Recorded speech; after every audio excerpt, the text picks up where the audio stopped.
절대 가까이 두면 안 되는 사람 5가지 유형, 부처님이 경고하신 악연. 지금 당신을 가장 힘들게 하는 사람, 그 사람과의 인연. 어쩌면 끊어야 할 악연일지도 모릅니다. 부처님은 분명히 말씀하셨습니다. 가까이 할수록 삶이 흐려지는 인연이 있다고. 당신 곁에 그런 사람이 있지 않습니까? 만날 때마다 마음이 무거워지고 헤어지고 나면 기운이 빠지고 시간이 지날수록 내가 작아지는 느낌. 그 사람을 생각하면 가슴이 답답하고 그 사람 때문에 밤잠을 설친 적이 한두 번이 아닙니다. 부처님은 2500년 전에 이미 경고하셨습니다. 세상에는 절대 가까이 두면 안 되는 5가지 유형의 사람이 있다고. 오늘 이 영상에서 그 5가지 유형을 하나하나 말씀드리겠습니다. 끝까지 들으시면 지금 당신 곁에 있는 사람이 좋은 인연인지 끊어야 할 악연인지 스스로 깨닫게 되실 겁니다. 그리고 왜 부처님께서 이런 인연을 경계하라 하셨는지 그 깊은 이유도 이해하시게 될 겁니다. 우리는 왜 인간관계로 괴로운가? 사람은 혼자 살 수 없습니다. 태어나면서부터 부모와 관계 맺고 자라면서 친구와 관계 맺고 어른이 되어서는 직장 동료, 배우자, 자식과 관계를 맺습니다. 이 모든 관계가 삶을 풍요롭게 만들기도 하지만 때로는 이 관계 때문에 가장 힘들기도 합니다. 생각해 보십시오. 당신이 가장 힘들 때 그 괴로움의 원인이 무엇이었습니까? 대부분 사람입니다. 일이 힘든 게 아니라 사람이 힘듭니다. 돈이 없어서가 아니라 사람 때문에 마음이 무겁습니다. 그런데 이상한 건 힘든 줄 알면서도 그 사람을 놓지 못합니다. 가족이라서, 친구라서, 오래 알았다는 이유로 정 때문에 계속 관계를 유지합니다. 그러다 결국 내가 무너집니다. 부처님께서는 이런 우리 모습을 보셨습니다. 그리고 인연에 대해 명확히 말씀하셨습니다.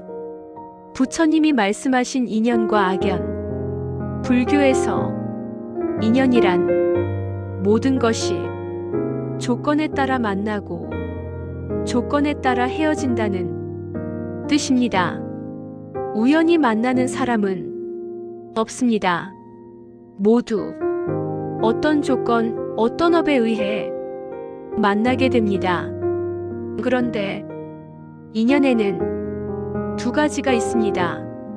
선연과 악연. 선연은 함께 있으면 서로가 나아지는 인연입니다. 함께 있으면 마음이 편하고 삶이 밝아지고 서로 성장합니다. 악연은 함께 있으면 서로가 무너지는 인연입니다. 함께 있으면 마음이 무겁고 삶이 흐려지고 서로 소모됩니다. 법구경에 이런 말씀이 있습니다. 어리석은 벗과 함께 가느니 차라리 혼자 가라. 악한 벗은 나쁜 길로 이끈다. 부처님은 관계의 숫자가 아니라 삶을 맑히는 인연이 중요하다고 하셨습니다. 100명의 어리석은 친구보다 1명의 지혜로운 벗이 낫다고 하셨습니다. 그리고 특히 경계하셨습니다. 가까이 두면 당신의 업을 흐리고 마음을 무겁게 만드는 5가지 유형의 사람을. 첫 번째 유형, 당신의 에너지를 빼앗는 사람. 첫 번째로 절대 가까이 두면 안 되는 사람은 당신의 에너지를 끊임없이 빼앗는 사람입니다. 이런 사람은 항상 피해자입니다. 만날 때마다 불평과 불만으로 가득합니다. 내가 얼마나 힘든지 알아? 세상이 왜 이렇게 불공평해? 다들 나만 괴롭혀. 이런 말을 끊임없이 합니다. 처음에는 도와주고 싶습니다. 괜찮아, 이겨낼 수 있어. 내가 도와줄게. 이렇게 위로하고 격려합니다. 그런데 신기하게도 이 사람은 절대 나아지지 않습니다. 당신이 아무리 조언을 해도 아무리 도와줘도 상황은 변하지 않습니다. 왜냐하면 이 사람은 해결을 원하는 게 아니라 당신의 에너지를 원하기 때문입니다. 당신의 관심, 당신의 시간, 당신의 감정, 이 모든 걸 빨아들입니다. 그리고 당신은 서서히 무너집니다. 만나고 나면 기운이 쭉 빠지고 하루 종일 그 사람 생각에 마음이 무겁습니다. 혹시 이런 사람 떠오르십니까? 만날 때마다 똑같은 불평을 하고 당신은 똑같은 위로를 하는데 아무것도 변하지 않는 그런 사람. 부처님께서는 이런 사람을 가장 경계하셨습니다. 수타니파타에 이런 구절이 있습니다. 자신의 괴로움을 스스로 해결하지 않고 남에게 의지하려는 자, 그는 끝없는 갈증과 같아 결코 채워지지 않는다. 이런 사람은 스스로 변할 의지가 없습니다. 다만 당신의 에너지로 잠시 버틸 뿐입니다. 그리고 당신이 지쳐서 떠나면 다른 사람을 찾아갑니다. 당신이 이 사람을 놓지 못하는 이유는 집착 때문입니다. 내가 도와주지 않으면 이 사람은 어떡하지? 이런 생각이 당신을 붙잡습니다. 하지만 부처님께서는 말씀하셨습니다. 각자의 업은 각자가 책임진다. 남의 업을 대신 짊어질 수 없다. 당신이 이 사람을 구원할 수 없습니다.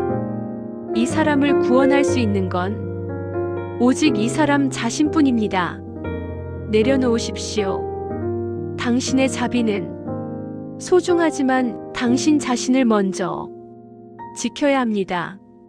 두 번째 유형, 당신을 끊임없이 비교하고 깎아내리는 사람. 두 번째로, 절대 가까이 두면 안 되는 사람은 당신을 끊임없이 비교하고 깎아내리는 사람입니다. 이런 사람은 겉으로는 친구나 가족처럼 보입니다.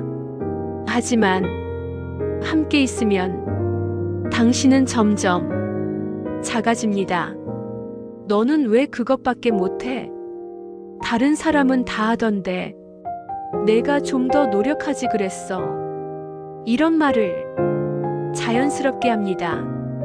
당신이 좋은 일이 생기면 진심으로 기뻐하지 않습니다. 겉으로는 축하한다고 하지만 말 끝에는 항상 가시가 있습니다. 축하해. 그런데 운이 좋았네.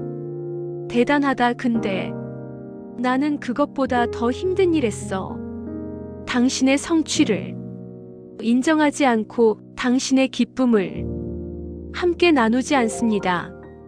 오히려 당신을 자기보다 아래에 두려 합니다. 왜 그럴까요? 이 사람은 내면이 불안하기 때문입니다. 당신이 잘 되면 자기가 초라해 보일까봐 두렵습니다. 그래서 당신을 끌어내리려 합니다. 당신이 이런 사람 곁에 있으면 점점 자신감을 잃습니다. 나는 정말 부족한가? 나는 왜 이것밖에 안 될까? 이런 생각이 자꾸 듭니다. 그리고 결국 당신은 스스로를 깎아내리기 시작합니다. 지금 곁에 이런 사람이 있습니까? 만날 때마다 당신을 누군가와 비교하고 당신의 부족함을 지적하는 그런 사람. 법구경에 이런 말씀이 있습니다. 남을 비난하고 남의 잘못을 찾는 자, 그의 번뇌는 자라난다. 그는 번뇌의 소멸에서 멀어진다. 이런 사람은 자기 내면의 불안을 당신에게 투사하는 겁니다. 자기가 부족하다고 느끼니까 당신도 부족하게 만들려는 겁니다. 당신이 이 사람을 놓지 못하는 이유는 인정받고 싶은 마음 때문입니다. 이 사람이 나를 인정해주면 나도 괜찮은 사람인가 봐. 이렇게 생각합니다. 하지만 이 사람은 절대 당신을 인정하지 않습니다. 당신이 아무리 잘해도 항상 부족하다고 말할 겁니다. 왜냐하면 이 사람이 원하는 건 당신의 성장이 아니라 당신의 의존이기 때문입니다. 금강경에 이런 구절이 있습니다. 남의 인정을 구하지 마라. 모든 것은 공하다. 인정도 비난도 모두 마음이 만든 환상이다. 내려놓으십시오. 이 사람의 인정을 구하지 마십시오. 당신은 이미 그 자체로 충분합니다. 세 번째 유형, 당신의 경계를 존중하지 않는 사람. 세 번째로, 절대 가까이 두면 안 되는 사람은 당신의 경계를 존중하지 않는 사람입니다. 이런 사람은 우리 사이에 무슨 경계? 라고 말합니다. 가족인데, 친구인데, 이렇게 오래 알았는데, 이런 이유로 당신의 선을 넘습니다.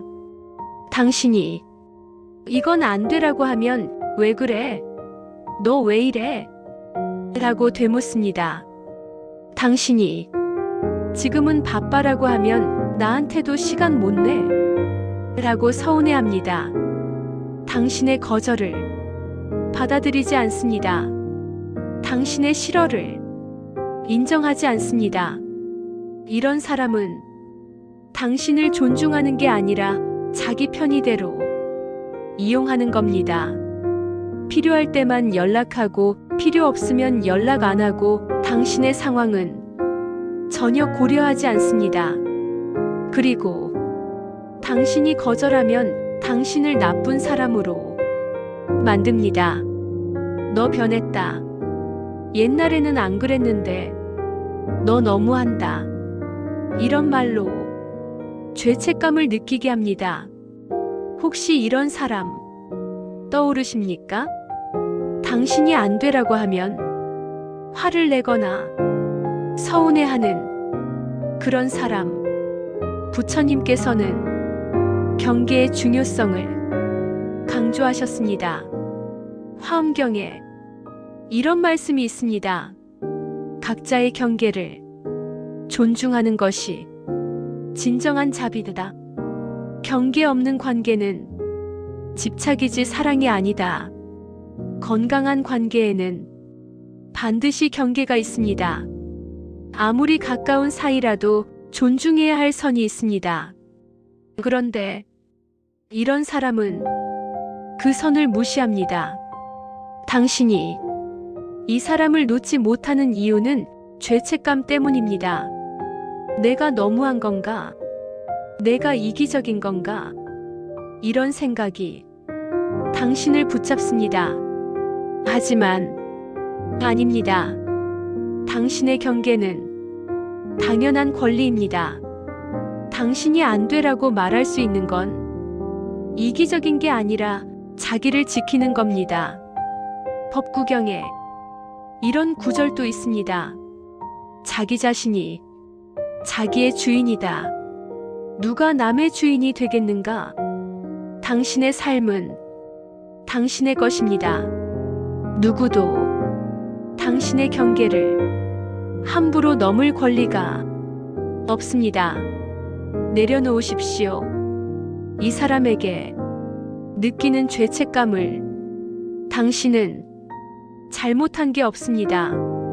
네 번째 유형, 당신의 잘못을 절대 인정하지 않는 사람. 네 번째로, 절대 가까이 두면 안 되는 사람은 자기 잘못을 절대 인정하지 않는 사람입니다. 이런 사람은 항상 남 탓을 합니다. 뭔가 잘못되면 항상 다른 사람 때문입니다. 내가 그런 게 아니라 내가 그렇게 만들었어. 나는 원래 안 그런데 내가 화나게 하잖아. 모든 책임을 상대에게 돌립니다. 그리고 절대 사과하지 않습니다. 설령 잘못이 명백해도 변명하거나 화제를 돌립니다. 나도 그랬지만 너도 잘못했잖아. 그때는 어쩔 수 없었어. 이렇게 자기 잘못을 희석시킵니다. 이런 사람과 관계를 유지하면 당신은 항상 가해자가 됩니다. 당신이 피해를 받아도 당신이 사과하게 됩니다. 당신이 화가 나도 당신이 참게 됩니다.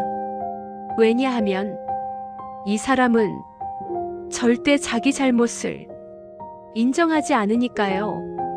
지금 곁에 이런 사람이 있습니까? 한 번도 진심으로 사과하는 걸 본 적 없는 그런 사람. 수타니 파타에 이런 말씀이 있습니다. 자기 잘못을 보는 자는 지혜롭고 남의 잘못만 보는 자는 어리석다. 이런 사람은 성장하지 않습니다. 자기 잘못을 인정하지 않으니 같은 실수를 반복합니다. 그리고 그 피해는 항상 가까운 사람이 받습니다. 당신이 이 사람을 놓지 못하는 이유는 기대 때문입니다. 언젠가는 이 사람도 깨달을 거야. 언젠가는 이 사람도 변할 거야. 이런 기대가 당신을 붙잡습니다. 하지만 부처님께서는 말씀하셨습니다. 스스로 깨닫지 못하는 자를 깨우려 하지 마라. 물은 준비된 자에게만 마실 수 있다. 이 사람이 변하려면 이 사람 스스로 깨달아야 합니다. 당신이 아무리 애써도 소용없습니다. 법구경에 이런 구절이 있습니다. 자기 잘못을 감추는 자는 어둠 속을 걷는 것과 같다. 이런 사람은 어둠 속에 있습니다. 그리고 당신을 그 어둠 속으로 끌어들입니다. 내려놓으십시오. 이 사람이 변하기를 기다리지 마십시오. 당신의 삶은 이 사람의 깨달음을 기다릴 만큼 길지 않습니다. 다섯 번째 유형, 당신의 성장을 시기하고 방해하는 사람. 다섯 번째로, 절대 가까이 두면 안 되는 사람은 당신의 성장을 시기하고 방해하는 사람입니다. 이런 사람은 겉으로는 당신을 응원하는 척하지만 속으로는 당신이 잘 되는 걸 원하지 않습니다. 당신이 새로운 도전을 하면 그게 될까? 라고 묻습니다. 당신이 꿈을 말하면 현실적으로 생각해라고 합니다. 당신이 변화를 시도하면 굳이 그래야 해? 라고 말합니다. 당신의 가능성을 제한하려 합니다. 당신이 지금 그대로 머물러 있기를 원합니다. 왜냐하면 당신이 성장하면 자기가 뒤처질까봐 두렵기 때문입니다. 그래서 은근히 방해합니다. 부정적인 말로, 의심으로 불안을 심어줍니다. 내가 그걸 할 수 있을까? 실패하면 어떡하려고? 지금도 충분한데 굳이 왜? 이런 말들이 당신의 발목을 잡습니다. 그리고 당신이 정말 성공하면 진심으로 기뻐하지 않고 오히려 거리를 둡니다. 혹시 이런 사람 떠오르십니까? 당신이 뭔가 새로운 걸 시작하려 할 때마다 부정적인 말을 하는 그런 사람. 부처님께서는 이런 사람을 가장 경계하셨습니다. 법구경에 이런 말씀이 있습니다. 남의 성공을 시기하는 자는 스스로의 평화를 잃는다. 시기심은 독과 같아 자신을 먼저 해친다. 이런 사람은 내면의 두려움이 가득합니다. 자기 자신에 대한 불안, 뒤처질지도 모른다는 공포. 그래서 주변 사람들도 자기 수준에 묶어두려 합니다. 당신이 이 사람을 놓지 못하는 이유는 안전함 때문입니다. 이 사람과 함께 있으면 도전하지 않아도 되고 변화하지 않아도 되고 현재에 안주할 수 있습니다. 하지만 그것은 안전이 아니라 정체입니다. 화엄경에 이런 구절이 있습니다. 모든 존재는 성장하기 위해 태어났다.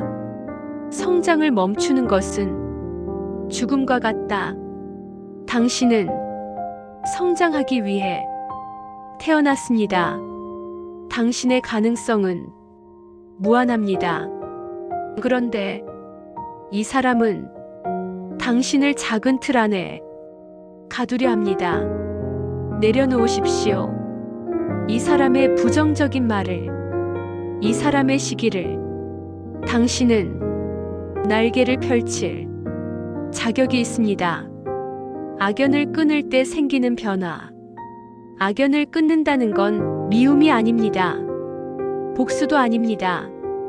악연을 끊는다는 건 자신을 지키는 자비입니다.